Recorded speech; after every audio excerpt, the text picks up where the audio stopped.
Jesus está voltando, irmãos. Falta só um pouco mais. E nós vamos estar com Ele para sempre. Os sinais estão se cumprindo. Se você é crente ou não, se você é cristão ou não, tenho certeza que ao olhar os noticiários ou as coisas que estão acontecendo em nosso mundo, tanto distante quanto perto, podemos sim testificar com toda certeza de que Jesus está às portas. Em 1879,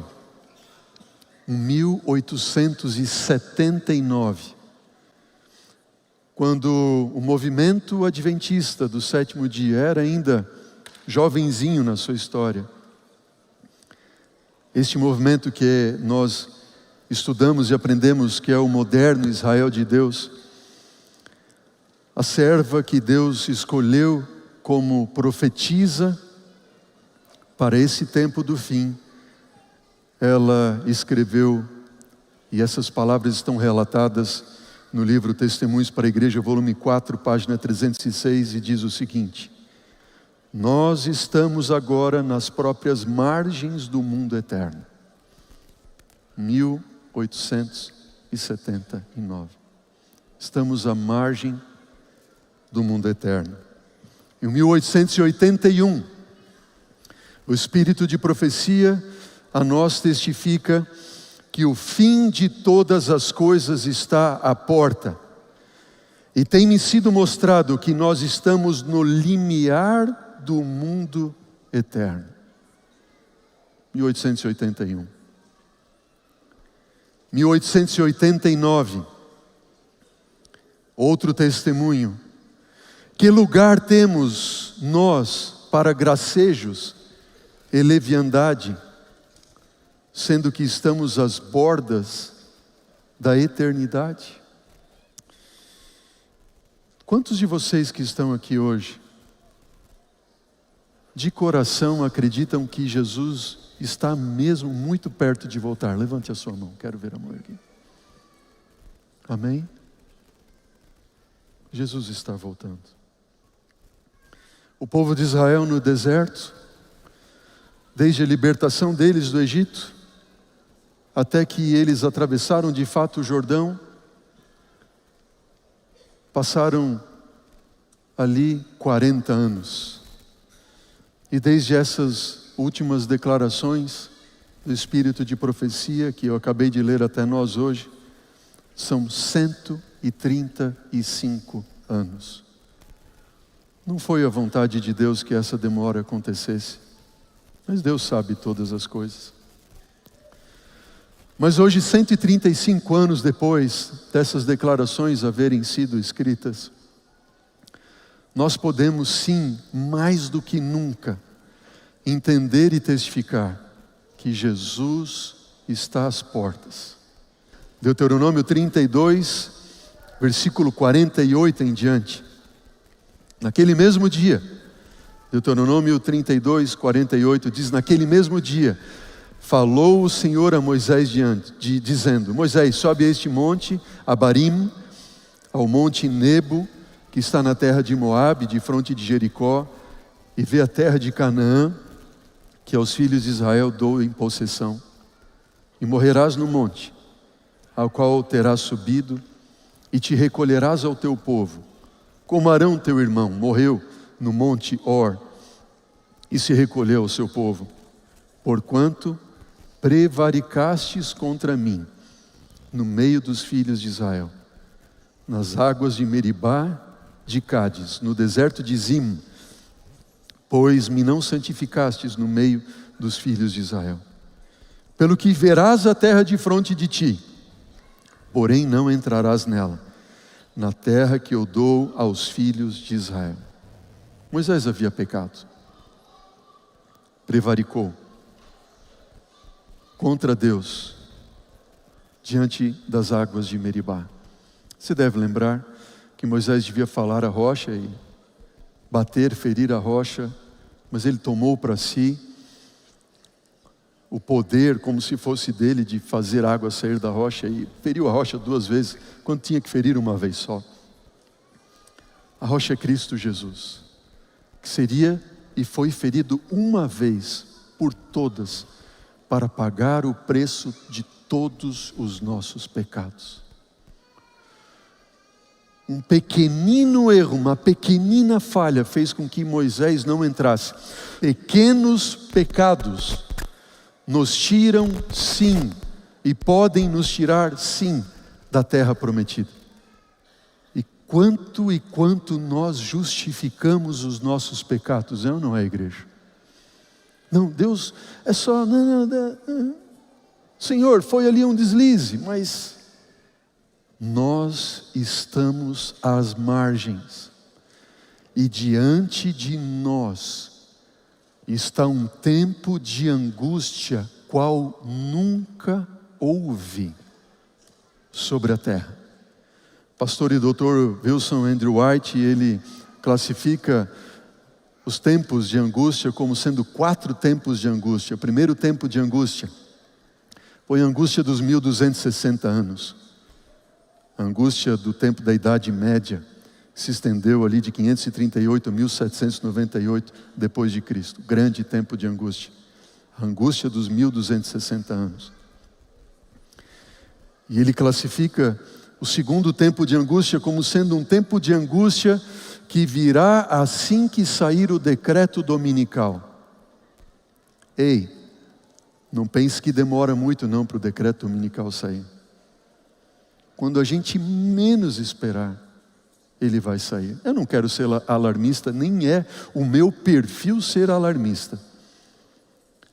Mas os últimos acontecimentos, diz a palavra do Senhor, serão rápidos.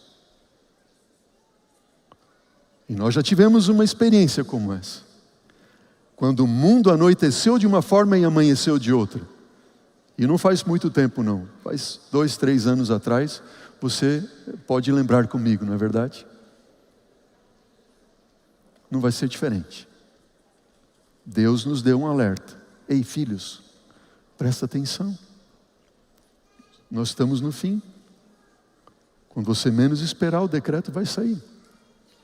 Está às portas. E não precisa muita indicação de que o decreto vai sair. Não é porque esse papa ou aquele governo, não precisa muita indicação. Não precisa indicação, senão tão somente intervenção. Quando Deus intervir, o decreto vai sair. Ponto final. Ponto final. Não indicação, intervenção. Você, quando Deus quiser, quando Deus determinar, Ele tem o curso da história nas suas mãos. Ele tem o curso da história da tua vida nas mãos dele. Está você entregando a vida, sua vida ao Senhor, para Ele tomar curso da história da tua vida? Deixa Deus guiar a tua vida. Pequeno tempo de angústia será quando sairá o decreto dominical. E desde o decreto dominical até o fechamento da porta da graça, que nós não sabemos quando ocorrerá, ali haverá um pequeno tempo de angústia, quando aqueles que levantarem a bandeira da lei do sábado do Senhor, e que já têm levantado, não um levantar de uma bandeira, como sendo um determinismo divino, não, mas como sendo uma demonstração do amor, da graça, e da submissão a um Deus criador e redentor. Quando esse decreto sair, seremos perseguidos. Diz o Espírito de Profecia, livro Primeiros Escritos, página 33, e ao início do tempo de angústia, fomos cheios do Espírito Santo ao sairmos para proclamar o sábado mais amplamente. Vi que Deus tinha filhos que não reconheciam o sábado e não o guardavam. Eles não haviam rejeitado a luz sobre esse ponto. E ao início do tempo de angústia, fomos cheios do Espírito Santo ao sairmos para proclamar o sábado mais amplamente. E dentro desse tempo de angústia, então, quando vier o fechamento da porta da graça, quando Deus disser, continue o justo a justificar-se, o santo a santificar-se e o injusto a fazer injustiça e a continuar se prostituindo, quando esse tempo chegar, e nós não sabemos quando isso acontecerá, então vai se despertar dois momentos de angústia para grupos distintos. Primeiro grande momento de angústia do fechamento da porta da graça, e o pastor Andrew White, ele denomina isso como sendo a grande angústia. Um tempo de angústia, como diz a palavra do Senhor, qual nunca houve sobre a terra. Nunca houve. Nunca. Você pega o pior momento de angústia, Walter, da história da humanidade, e vê tudo o que aconteceu, tem acontecido, Primeira Guerra, Segunda Guerra, a grande angústia dos 1260 anos, nada se compara a esse tempo de angústia que está diante de nós, com o fechamento da porta da graça. E aí, essa grande angústia que o pastor Andrew White chama, diz, muitos serão levados a repousar antes que a prova de fogo do tempo de tribulação venha sobre o nosso mundo. Muitos vão repousar. Junto com esse tempo de angústia, vem o tempo de angústia de Jacó para o povo do Senhor. E assim como Jacó, o povo do Senhor vai ter medo de serem mortos, porque sairá um decreto de morte e não saberão se os seus pecados estarão completamente perdoados. Então eles terão medo de que seus pecados não foram perdoados, medo de não terem se arrependido de todo pecado, medo de desonrar o nome de Deus ou de ter desonrado o nome de Deus. E no livro Grande Conflito encontramos essa citação que diz, Deus enviará seus anjos para animar e proteger o seu povo, amém? No tempo de perigo, os assaltos de Satanás são cruéis e decididos, seus enganos terríveis, mas os olhos do Senhor estão sobre o seu povo, e seu ouvido escuta-lhes os clamores. Guarda isso, querida igreja. Aqueles que de nós estivermos de pé nesse tempo de angústia, a promessa de que o Espírito Santo de Deus estaria conosco todos os dias, até a consumação do século. Promessa de Cristo Jesus. Amém? O Espírito Santo vai se retirar sim do mundo, e daqueles que não temem a Deus, não guardam os seus mandamentos, mas jamais irá se retirar do seu povo, muito pelo contrário, na mesma proporção que se retira do mundo, vai sendo derramado sobre o povo de Deus, aqueles que temem e guardam os seus mandamentos e amam o seu nome, amém? E Ele vai estar com os seus até a consumação dos séculos. E aí vem a pergunta, como e o que eu tenho que fazer para permanecer de pé durante esse tempo de angústia que está diante de nós? Nós estamos diante, queridos, de 4 grupos de pessoas. 4 grupos de pessoas. Pelo menos que eu encontro. Talvez você encontre outros grupos. Pode aumentar a lista. Mas só há um meio de nós permanecermos de pé. No fim dos tempos, no tempo em que nós estamos vivendo. E é nós termos discernimento e equilíbrio, que somente o Espírito Santo de Deus e Jesus podem nos dar. Somente se eu tiver o que, igreja? Discernimento espiritual e equilíbrio, que somente o Espírito Santo de Cristo, próprio Cristo Jesus, pode nos dar. Por quê? Número 1, primeiro grupo, o grupo dos fanáticos, ou aqueles que estão no fanatismo. 4 grupos. Primeiro, fanatismo. Fanatismo são aqueles que são legalistas, cheios de justiça própria, acham que por conhecer e por fazer o que por conhecer e por fazer o que conhecem, têm o direito da salvação. Igreja querida, nenhum de nós será salvo por conhecer ou por fazermos o que nós conhecemos. Somos salvos unicamente através da graça mediante a fé em Cristo Jesus. Amém? Fazer é porque estamos salvos. Mas discernimento e equilíbrio que vem pelo Espírito não é o espírito dos fanáticos. Os fanáticos são como o fariseu da parábola. Senhor, olha, eu graças te dou, porque eu jejuo, eu dou esmolas, eu dizimo, eu vou ao templo e eu ofereço, eu dou ofertas, enfim. Não. Não é porque eu conheço e faço o que eu conheço. Isso tem o seu papel, mas não é esse o motivo. Aqueles que estão no fanatismo, eles cobram e julgam os que estão ao seu redor. Aqueles que estão entre os fanáticos, ou que estão no grupo do fanatismo, eles cobram e julgam aqueles que estão ao seu redor. Aquele lá não vai para o céu por isso. Aquele lá não vai para... Olha, eu não vou na sua igreja porque lá não sei o que lá. Aqueles que estão no fanatismo forçam na esposa e nos filhos, ou no esposo e nos filhos, uma religião formal.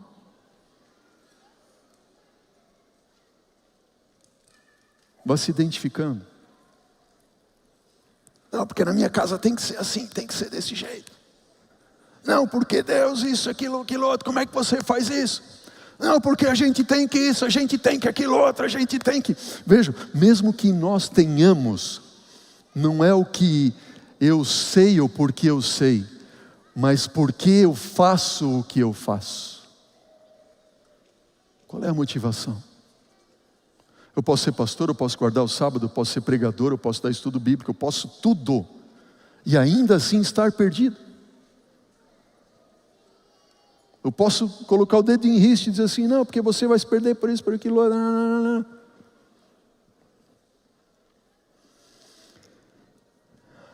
Espírito de profecia, como um povo, nós temos pregado a lei. Triste essa declaração, que declara que o povo de Deus, como muitos entre os fanáticos, como um povo nós temos pregado a lei, até nos tornamos tão secos como os montes de Gilboa, que não tinham nem chuva e nem sereno. Devemos pregar a Cristo na lei, e então haverá seiva e nutrição na pregação, que será alimento para o faminto rebanho de Cristo. Amém? Cristo na lei. Como bom adventista, se você vier a mim e disser assim, pastor, esse negócio de sábado, Jesus pregou na cruz, lei não tem mais sentido. Eu digo assim, amigão, vem, vamos conversar. Traz a tua Bíblia, vamos conversar. Aí eu, como um bom conhecedor da Bíblia, dos mandamentos e da lei, e da história, e tudo mais, quando Deus instituiu a lei e a aliança, desde o Éden e parará, e apresento 250 textos defendendo a lei na Bíblia, desde o Gênesis até o Apocalipse, até a eternidade, e apresento tudo isso. Te pergunto, de que vale isso? Seco como o Monte Gilboa, é igual comer farinha. Almoça só farinha um dia. Isso é dar de comer a lei só, sem Cristo Jesus. Primeiro grupo, fanatismo. Segundo, liberalismo. Os liberais são cheios de autojustificação. É o grupo do nada a ver. Os liberais são cheios de autojustificação. É o grupo do nada a ver. Eles dizem, não tem problema, Jesus me ama. Jesus não me julgará por isso, por aquilo que eu faço errado. Deus é amor, sem problemas. Aliás, nem é tão errado assim. Não é tão errado assim. Que mal tem eu ir a um pub com os meus amigos, ou ir a um show de um cantor que eu gosto? Que mal tem, não tem problema. Liberalismo. Fanatismo, liberalismo. Outros dois últimos grupos. Indiferentismo. Já ouviu falar nisso, nesse grupo? indiferentismo. É o grupo dos indiferentes. Estão nem aí. E o último grupo é o grupo do cristianismo. E eu não estou dizendo aqui cristianismo como fazer parte de uma igreja, de uma religião, eu sou cristão, não, nada disso. Estou falando de cristianismo verdadeiro. Ser cristão, andar com Cristo. Ter Jesus como seu maior e melhor amigo. Cristianismo verdadeiro é permitir e confiar que os méritos de Cristo apagam os meus pecados e permitir que Ele me transforme completamente. Cristianismo verdadeiro. Somente verdadeiros cristãos serão libertos do fanatismo, do liberalismo e do indiferentismo. E terão discernimento e equilíbrio para ficarem de pé no grande dia do Senhor. Querida igreja, ser cristão de fato, de verdade, não é conhecer as leis, faz parte. Não é conhecer do sábado, faz parte. Não é saber das profecias, faz parte. Mas cristianismo verdadeiro é reconhecer a Jesus como o seu Salvador e Senhor. Salvador e Senhor. Amém? Estamos no tempo do fim da história desse mundo, querida igreja. Olhemos para as maravilhas que Deus tem feito e para a forma como Ele nos guiou desde o passado até hoje. Amém? Essa é a história do seu povo. Sigamos as orientações de Deus deixadas em sua palavra. Firmemos nossos pés nas crenças fundamentais e instintivas deste movimento profético do moderno Israel, como o santuário, a lei, o sábado, a imortalidade condicional da alma, o dom profético, a reforma de saúde, a volta de Jesus. Confiemos na palavra e guia profética para os últimos dias da história desse mundo. Não rejeitemos o espírito da profecia manifestado na vida e obra de Ellen White. Sigamos juntos, confiados nos méritos de Cristo a nosso favor, desenvolvendo dia a dia mais companheirismo com Jesus, amizade com Ele. Entreguemos a Ele o nosso coração diariamente, por completo, e deixemos que Ele faça a sua obra em nós, reconhecendo que Ele é o nosso único Salvador e Senhor. Por último, rejeitemos o mundo e as coisas que há no mundo. Rejeitar o mundo, querida igreja, e as coisas que tem nesse mundo. Porque se não for assim, o amor do Pai não vai estar em nós. Quando Paulo escreveu aos Hebreus, e aqui eu termino a meditação de hoje, a mensagem de hoje, ele diz: hoje se ouvirdes a sua voz, não endureçais o vosso coração, como foi lá em Massá, Meribá, como foi com os nossos pais, por 40 anos andaram no deserto. Tende cuidado, irmãos. Paulo diz: jamais aconteça haver em qualquer de vós perverso coração de incredulidade que vos afaste do Deus vivo. O Espírito de profecia diz que a incredulidade é o mundanismo. Como está a sua vida hoje? Quão mundano tem sido você? Quão mundano tem sido eu? É a falta de consagração e contenda entre o povo do Senhor que nos tem conservado neste mundo de pecado e dor por tantos e tantos anos. Querida igreja, Deuteronômio, se você ficou com a Bíblia aberta, no capítulo 30, versículo 11 em diante diz: porque este mandamento que hoje te ordeno, leia Deuteronômio 30, versículo 11 em diante. E essa não é uma palavra minha, igreja, receba como sendo a palavra de Deus. Jovens, recebam como sendo a palavra de Deus. Crianças, recebam como a palavra de Deus. Juvenis, adolescentes, casais, idosos da nossa igreja, solteiros, solteiras, não importa. Palavra de Deus para você e para mim. Porque esse mandamento que hoje te ordeno não é demasiado difícil, nem está longe de ti. Palavra do Senhor. Não está longe. Porque Ele disse que faria obra em nós. Amém? Não está nos céus para que você diga: quem subirá para os céus para que nos traga e nos faça ouvir, para que cumpramos? Não, não, não. Nem está além do mar para dizeres: quem passará por nós além do mar para que nos traga e nos faça ouvir, para que o cumpramos? Pois essas palavras estão muito perto de ti, na tua boca e no teu coração. Jesus te ama apaixonadamente. Ele morreu por ti. Quando eu falo perigo dos jovens se perderem, eu já fui jovem, já andei por lugares errados também. Graças a Deus, Deus me salvou, me tirou. Não é uma reprovação do pastor, mas uma palavra de amor de Deus. Falo aos casais que aqui estão. Às vezes quanta luta e quanta briga que tem dentro de um lar. Quando se tão somente entregássemos o coração a Jesus, Ele guardaria o nosso lar de orgulho, de soberba, do fanatismo, do liberalismo, do indiferentismo. Nos tornaria cristãos de fato e de verdade. Quando eu falo para as crianças, eu digo para as crianças que Deus tem um plano para a vida delas, e Deus tem. Para cada um desses pequeninos que hoje vocês viram aqui na igreja, que coisa mais linda. Essa é a nossa igreja. Precisamos investir e cuidar dessa turminha linda. E o Senhor Deus, Deuteronômio, e esse é o capítulo escolhido no final dessa série, porque é a margem do Jordão, e Deus usa Moisés para dar um recado para o povo.